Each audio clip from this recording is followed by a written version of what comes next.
O trovadorismo desenvolveu-se a partir do século XII. Na época, não existiam ainda os estados nacionais. A Europa era dividida em feudos, grandes propriedades eram controladas pelos suceranos. Naquela época, não existia o dinheiro, mas sim nas posses territoriais. Com isso, haviam muitas guerras e batalhas, com o objetivo de dominar terras. Então, estabeleceu-se uma relação de suzerania e vassalagem. O sucerano, senhor do feudo, precursor da nobreza europeia, lhes dava proteção em troca de bens de consumo. Com o declínio do Império Romano, a partir do século IV e V, o latim vulgar, a língua oficial de Roma, passou a sofrer modificações entre os povos dominantes. Com isso surgiu as línguas neolatinas, mas apenas no século XIV que o português foi considerado uma linguagem oficial, e cantigas da época eram feitas no provençal. As principais características do trovadorismo eram uma relação intrínseca entre a poesia e a música. No trovadorismo, a música e a poesia eram intimamente ligadas. Os poemas e os versos recitados eram acompanhados por música e por instrumentos musicais como a viola, a lira, a flauta e a harpa. Por esse motivo, foram chamadas de cantigas trovadorescas. Ele era dividido em dois gêneros, o gênero lírico e o satírico. No trovadorismo lírico, existiam as cantigas de amor e de amigo, que relatavam as sensações e os sentimentos envolvidos nessas relações. A produção literária e poética do período do trovadorismo era muito voltada à temática do amor e do sofrimento amoroso. Já o trovadorismo satírico tinha um humor ácido, satírico e debochado. Fazia críticas ao modo de vida na sociedade feudal da época. As cantigas satíricas também são muito características das cantigas que foram produzidas nesse período. Eram divididas em dois grupos, as cantigas de escárnio e as cantigas de maldizer. Tratavam de temas como o amor e a veneração ao ser amado. Nas cantigas de amor, os trovadores escreviam em primeira pessoa, e era comum que eles se colocassem em uma posição de inferioridade e submissão em relação à mulher que amavam.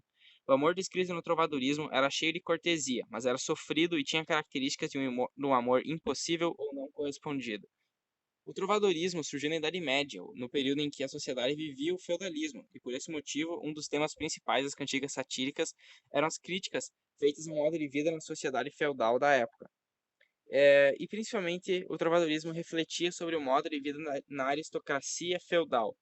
Como o trovadorismo surgiu no período do apogeu do feudalismo, muito do que foi produzido na literatura e na poesia na época refletia o modo de vida e os costumes da sociedade aristocrática feudal. Os comportamentos e valores da época, as relações entre os senhores feudais e os seus vassalos, e a temática das cruzadas foram temas das cantigas trovadorescas.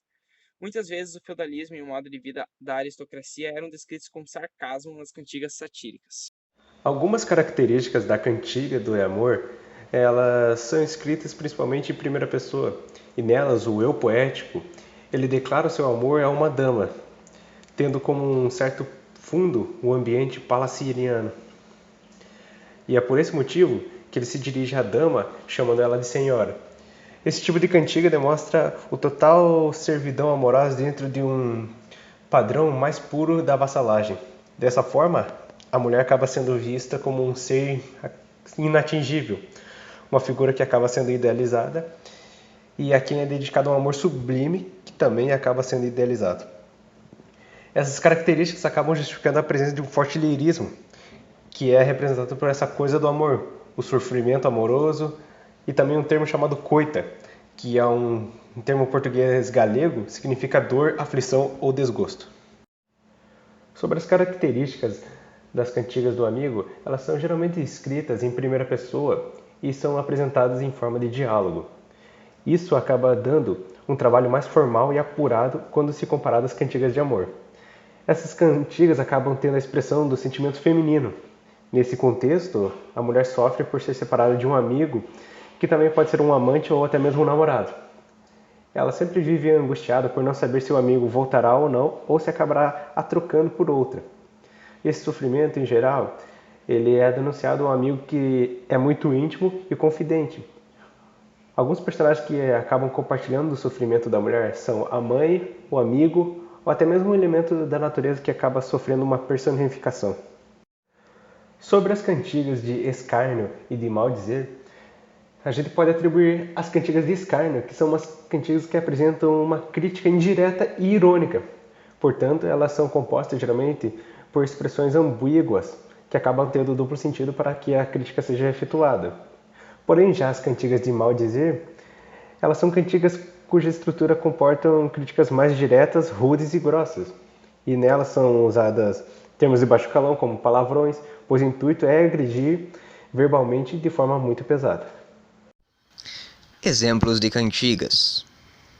Cantigas de escárnio e maldizer. As cantigas de escárnio e maldizer constituem um dos três gêneros em que se divide a satírica galego-portuguesa, que em Portugal encontrou a expressão por volta de 1189 e 1385. Foram escritas, assim como todos os textos populares da época, em galego-português. As cantigas de escárnio maldizer, subgênero da lírica galego-portuguesa, incluem advertências provinciais, morais e políticos, sátiras literárias e maledicências pessoais, como tensões, prantos e paródias. Em resumo, aos textos que não se encaixam como cantiga do amigo e de amor. O trovadorismo galego-português aperfeiçoou uma canção satírica proveniente da Provença, que lhe dava o nome de Sirventes, que, chegada à Galiza, acabou por influenciar os trovadores, para que estes, apoiando-se talvez numa tradição sátira autóctone, transmitida oralmente e anterior à convivência das formas octânicas, criassem uma nova maneira de trovar, a cantiga de escárnio e maldizer. O corpus lírico galego-português conta com aproximadamente 430 textos pertencentes ao gênero. A principal característica dessas cantigas é a crítica ou sátira dirigida a uma pessoa real, que era alguém próximo ou do mesmo círculo social do trovador. Apresentam grande interesse histórico, pois são verdadeiros relatos dos costumes e vícios, principalmente da corte, mas também dos próprios jograis e dos próprios trovadores. Os cancioneiros. Os cancioneiros são os únicos documentos que restam para o conhecimento do trovadorismo. Trata-se de coletâneas de cantigas com características variadas e escritas por diversos autores.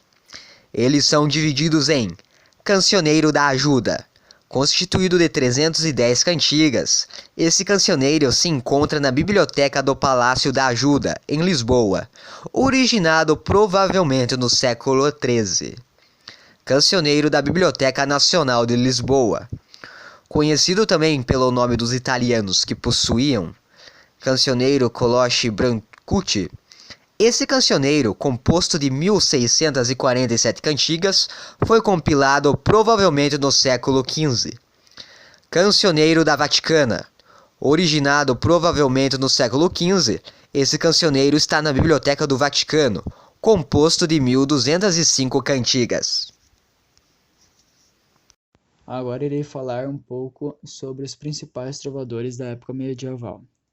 Paio Soares de Taveirós foi um trovador da primeira metade do século XII, de origem da pequena nobreza galega. Foi o autor da célebre Antiga de Garvaia. João Soares Paiva, o trovador ou freire, 1140 depois de 1194, foi um poeta ou trovador português e nobre, muitas vezes reconhecido como o primeiro autor literário em língua galego-portuguesa, e, portanto, do próprio português. João Garcia de Guilhard. João Garcia de Guilhard foi um trovador português nascido em Migásias, conceito de Barcelos. Desenvolveu a sua arte poética em meados do século XIII.